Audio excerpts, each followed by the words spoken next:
so much for joining us today, Kayla. I'm really excited that you're going to be sharing your birth story with us. There are just a few questions I wanted to ask you so that everyone can kind of get an idea of where we are in our story. If you could please share your age at the time you gave birth, specific to this birth you're going to tell us about. Yes, so I was 23 years old when I gave birth to my first child. Okay. And then what kind of birth were you planning to have? I was planning on having a natural home birth. Okay. And then did you have a birth plan in place with that? Yes, so one of the things that my midwives requested at about 28 weeks was for me to formulate a birth plan, just kind of a preferences guideline, not that it was going to be a specific outline of how the birth was going to go, but more of a preferences. What kind of environment do you want for your birth? Who do you want present? Where do you want to give birth? Those kind of things. That was just more of a preference that they could lean on as we went through the birth. Okay. And as we know, you're having a home birth for this story, as you did say. But what other kind of care providers did you utilize in this process? Well, we had actually hoped to give birth at the Atlanta Birth Center. My husband comes from a very medical background. His family is very comfortable with typical doctor's medical scenario. His mom had 4 hospital births, and that was what he was comfortable with. And so we looked into giving birth at the Atlanta Birth Center, but at that time they were still trying to get clearance from Georgia and were not yet open. So we did decide to go with home birth midwives, and that was more of my preference. My mom had 3 home births, and that was what I felt more comfortable with. I felt that I was going to have more freedom to birth the way that I wanted. So from the very beginning of my care, we did my prenatal visits and everything with home birth midwives. So would you say that observing your mom did you get the opportunity to observe your mom having home births? Were you present? Yes. Okay. So that is what made you more comfortable with home birth, having experienced it. Yes. I had witnessed my youngest sister's birth at home, and we had videos of my birth and my middle sister's birth as well, even though I wasn't present for my middle sister's birth. I was about 5 when my youngest sister was born at home in our guest room, and so I got to witness that. I was able to cut the cord, all those kind of things. So I was able to interact with how that birth looked. Was it exciting or did it freak you out? Oh, no, it was very exciting. She was born in the middle of the night, a lot of babies are, and so I slept through labor, but when it was time for her to give birth to my sister, they woke me up and brought me in to the next room, the guest room where she was being born, and so it was really exciting for me, and my parents didn't know the gender of the baby, and so it was exciting to find out that I had another baby sister and to be able to cut the cord and just kind of have that responsibility now that I was 5 and kind of understood what that was all about. Okay, so can you speak a little bit about how you found out you were pregnant? Was it planned, unplanned, or just kind of surprise? Sure. When Michael and I first got married, we knew we wanted to wait to have kids for a little while. We got married pretty young. I was 20 and he was 23. And so we knew we wanted to wait a couple of years to get pregnant. I went off of birth control at that time. I thought that the birth control pill was just what you did. It was what all my friends were using. And so I just got on the birth control pill when we first got married. And when I knew we were married for about 2.5 years when we decided to go off of birth control. And it took about a year to get pregnant. And that was concerning for me because I was 22 trying to get pregnant. And we were looking at, if this goes to a year, we need to go see a fertility specialist and see if something's wrong. And I do think that the birth control pill had a lot to do with that. I think that it affected my hormones negatively in getting pregnant. But we were very intentional. We knew we wanted to get pregnant. And so when we finally did, about 9 months after we started trying, we were very excited. It was, very planned, very prayed for. And so it was a really exciting time for us. Okay. What kind of pregnancy did you have? Was it easy, okay, difficult? I had a really easy pregnancy with her. I wasn't sick. I was working full time as a teacher in an elementary school. And so I was actually doing really well, feeling, really good. Was doing a lot of activities. I was also coaching volleyball. So just stayed really active um, throughout my pregnancy, was just really able to stay active and healthy, didn't have any complications. Okay. Uh, can you please share in detail about the day you went into labor and gave birth to your daughter? Sure. So I was about 41 weeks and 5 days, and I had seen my midwife that day because I had gone post dates, and we were looking at the fact that if I didn't give birth by that following Monday, which would have been 42 weeks and about 2 days, that I would need to go see my backup obstetrician and have a check on the placenta, make sure that it wasn't deteriorating, check on the amniotic fluid just to make sure everything was okay to continue with the home birth route rather than doing an induction or a C-section because the baby was post dates. And so we were praying about that I wanted to do a home birth. I didn't want to deviate from that plan, even though my backup OB was great and, he would have respected my wishes as much as possible. I still wanted to continue with the home birth plan. But there was a full moon that day, and then that night I lost my cervical seal. And then we had about a day of very sporadic contractions. Nothing was, timeable really, or, there was no real flow to them. Then at about midnight the next morning, so it was Friday of the day I would have been 42 weeks exactly, at about midnight I was starting to feel real contractions, and I knew that something had changed.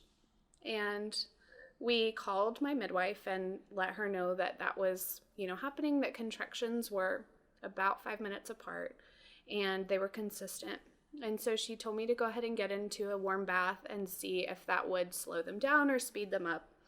And so I got in the bath and they stayed about the same.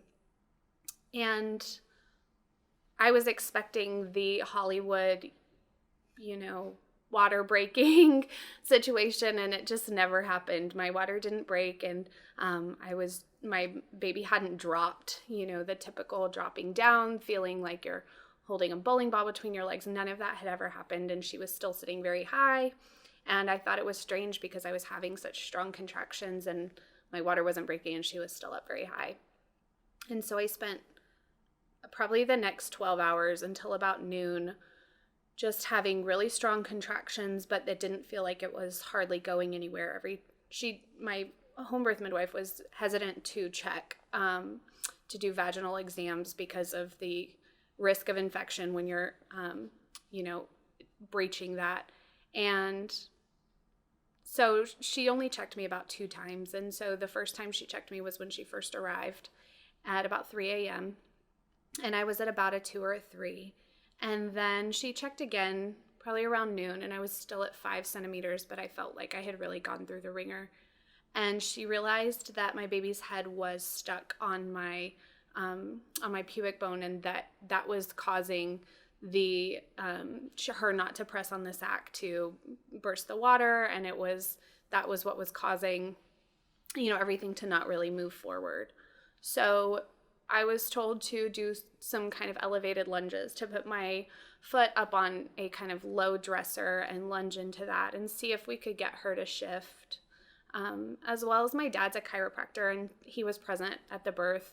And so he was able to adjust me and do some hip squeezes. And I was told to labor backwards on the toilet, anything that would kind of shift the way that my hips were and open up my pelvis to allow the baby to descend. And eventually, through all of those kind of methods, we finally were able to get my water to break right about the time that I was in transition. So my water broke, and I began to vomit. And then I told my midwife that it was time to check me because I felt like I was getting close. And she checked me, and I was at 9 centimeters. And so I decided to get into the bathroom tub because I wanted to deliver in the water. And so I went ahead and got in the tub, and it was about another hour before my daughter was born at 4:53 p.m. that day. But so I pushed for about an hour, and she was born at 4:53, and she was 9 pounds and 6 ounces. And so she was a big baby. She had gotten stuck, and she was just taking her dear sweet time to be born.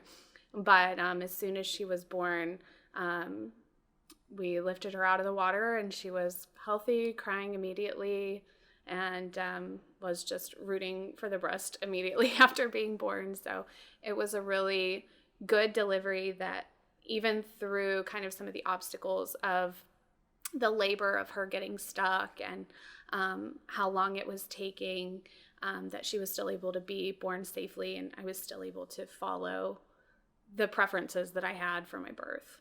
Do you have any medications or anything you were given, antibiotics or anything of that sort during your labor and delivery? I didn't have anything that would cause me to have any medications. I wasn't tested positive for strep or group B strep or anything that would have caused that. I didn't have any kind of complications. The only contraindicator was that my blood type is A negative, and so I got the RhoGAM shot because my husband is A positive, and so there was the chance that my baby would have a different blood type than me and that my body would fight against it or against subsequent pregnancies. And so I was given the RhoGAM shot, but that was the only medication. I didn't get any pain medication, anything like that. Did you get any fluids? Was there IV for fluid or anything like that with the home birth? The home birth midwives are prepared with many of the things that you'll find in a hospital, things like Pitocin, pain medicine, all kinds of different things, even IVs. However, I didn't need any of that. I was given Gatorade and coconut water, things that I was able to ingest internally, and they supported taking those things during labor, which you don't really find in a hospital birth, but my midwife was constantly trying to, we laughed because I said she was constantly trying to feed me grapes. Like, she was my servant because she was trying to give me those little pieces of, sugar, the natural sugar, the grapes and the coconut water and Gatorade and things like that to help me stay hydrated and get the electrolytes that I was losing and keep the nutrition that I needed to go through the labor. How long would you say you were in labor, pre-labor, and then what would be considered active labor?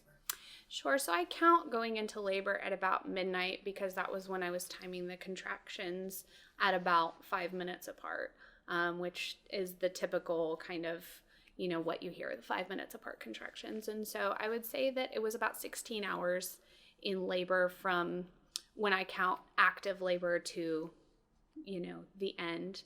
Because I didn't get the cervical exams as often as maybe a hospital birth would, it's hard to say when the centimeters would say that I was in active labor, but from counting the beginning of when my contractions were about 5 minutes apart, it was about 16 hours until she was born. Did you feel having your birth plan was effective in helping you? Yes. I am a very type A type of person, and so anytime I have a list or a plan or something to rely on, I feel safer. And so it was nice to be able to write that out and to visualize my expectations, and it kind of gave me something to rely on with my, positive thinking and things that this is what I wanted for my birth. I'm going to try to achieve this and do my best. And everyone who was there knew what my birth plan was and what I was expecting out of my birth, and so they knew how they could help me. What do you feel were the benefits of the care providers you had? And would you try, or I know that you had future pregnancies, did you try alternative forms of care providers?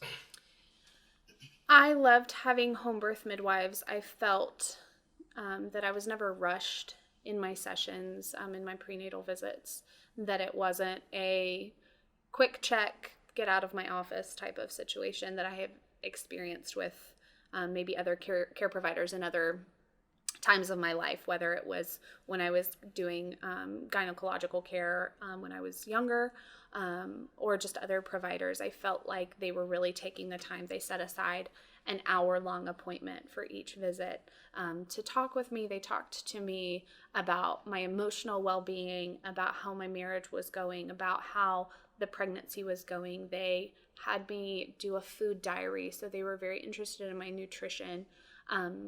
They were checking my ketones rather than doing the glucose test, things like that, that felt like they were being more intentional about me and my preferences and making me feel comfortable. So in my second birth, I still liked being with midwives, even though I had a birth center birth with my second. It was still with midwives and the same kind of scenario of that hour appointment. What made you decide to try the birth center birth over the home birth? Because we had initially wanted a birth center birth with my first child, but were unable to have it because it hadn't opened yet, we felt like it was good to go ahead and try that for the second birth. It was going to be slightly more expensive, but we felt like it was worth it.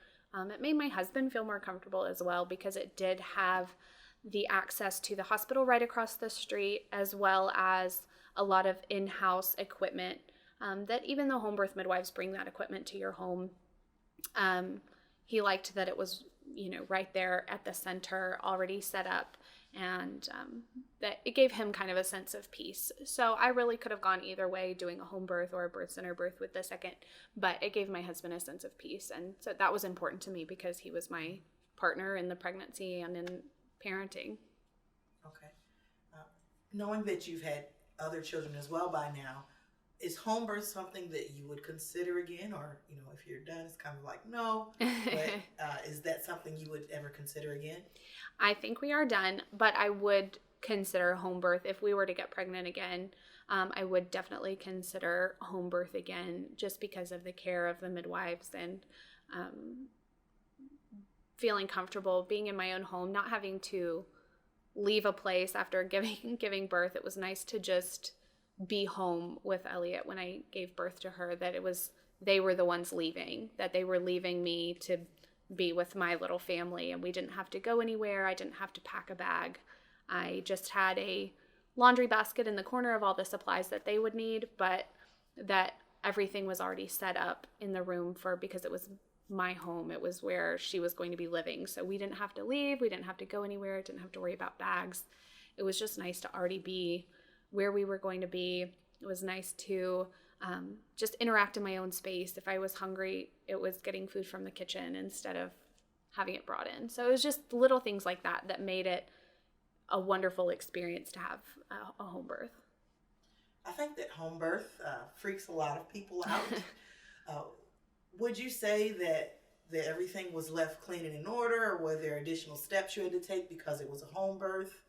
I think cleanliness is also part of the concern a lot of people have, because they think of childbirth and they think of everything that could happen, right?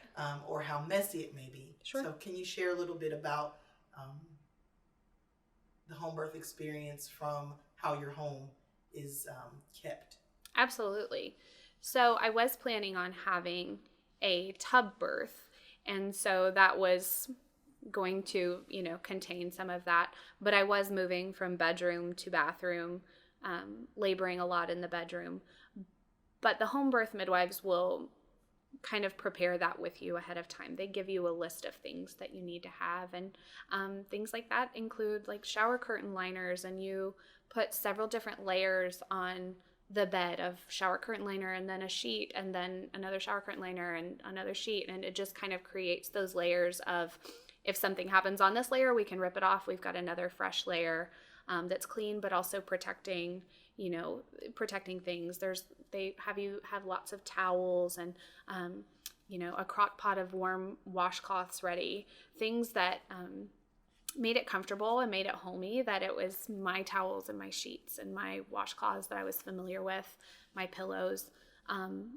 but really they had the precision that any kind of labor and delivery nurse would have, that it was just anything that needed to be removed was removed quickly and without discussion, and cleaned up. And once my baby was born and I was cleaned up, they had the same kind of things that a hospital provides. They had the mesh underwear, and they had the pads and the things like that. They had the pads to lay on the bed to absorb anything. And so they were just as prepared as any hospital or birth center, with the kind of things that you need to be clean and to keep yourself feeling like it's home, but also keep protecting your things from the mess of childbirth. And because I did give birth in the tub, that did contain a lot of that, but like I said, they were prepared for whichever way it would have gone. If I had decided to give birth in the bed, they would have been prepared for that as well.